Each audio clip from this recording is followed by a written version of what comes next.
There you are. Chickens are this way.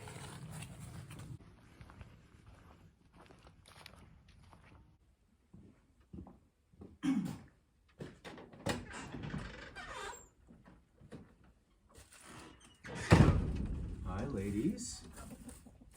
Good evening.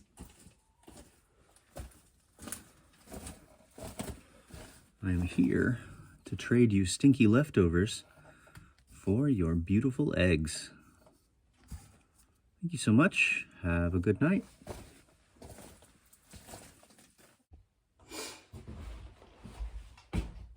Hey guys, I have something cool to show you today.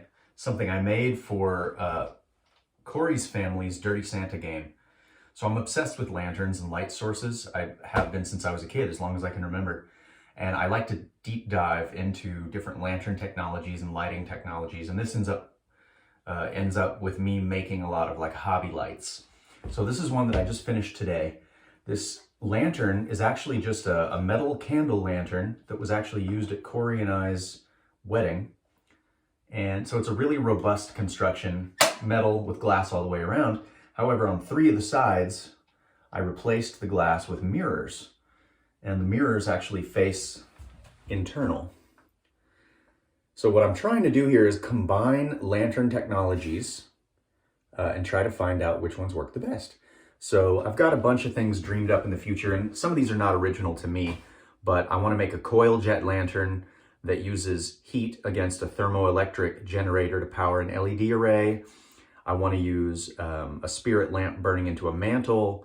I want to make a carbide lantern that uses a mirrored enclosure to amplify the light with an aperture. So this one is a couple different concepts. This one, I wanted something that was battery powered, but that used a 9-volt battery. I've always been obsessed with the square 9-volt batteries. So I bought on Amazon a little 9-volt battery pack. You'll see the 2 wires here. Those run up into the top of the lantern housing. Now I did all my work and wiring through these slots that were on the top. There were 3 of these slots on each side of this top cube. So I was literally in there with tweezers, a soldering iron, and a screwdriver. And I wired in this cool radio toggle switch, or an automotive toggle switch, rather. And then just for looksies, this is actually the sleeve of a deadbolt lock in there. And then I set a fake glass gemstone in there. Now here you'll see where the power actually goes to is a single LED that is in like a plastic diffuser housing that came out of an old flashlight. Check that. So that 9-volt battery can supposedly run this LED for like 40 hours of continuous use before you have to put in a new 9-volt. That's extremely efficient. And the mirrors on the inside obviously duplicate that light source that bounces the light around and forces it to come out this 4th side that's glass. So you get a lot more light out of that one single LED. And the diffuser is pretty clear. It just causes the LED, I think, to go in different directions. I don't know, it might actually suck some of the lumens out of it, but I think it looks cool. I don't know if it helps or not, but I pulled it out of an old light. I wanted to reuse it, so I wired it up in this thing.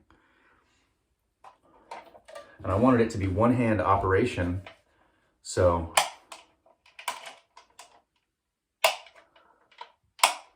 let me take it in a dark room, and I'll show you how bright it looks. Now, one thing I'm thinking of doing to this, since I still have a few days before Christmas, and I've already finished this, is I'm thinking of drilling a hole through the bottom into this hollow deadbolt enclosure and actually running another LED, a second LED through the bottom into that so that it would actually light up that yellow glass gem.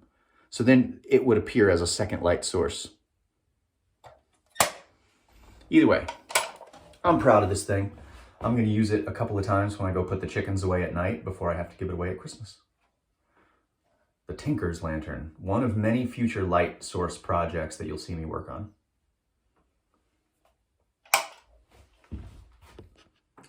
All right, now we're in the closet, so I can show you how bright this is. There we go. From nothing to that's pretty good. One LED and one 9-volt battery. I also made this guy for another Dirty Santa game this Christmas. It's not as cool, but basically what I did is I used one of the simple lamp kits that's just a light socket and a cord. And I used an actual Dietz hurricane lantern, gutted it out, made it an electric lamp. Of course, you see these everywhere. But one thing I did is add this cool chunky toggle switch that just interrupts right on the cord. You can put this on any cord.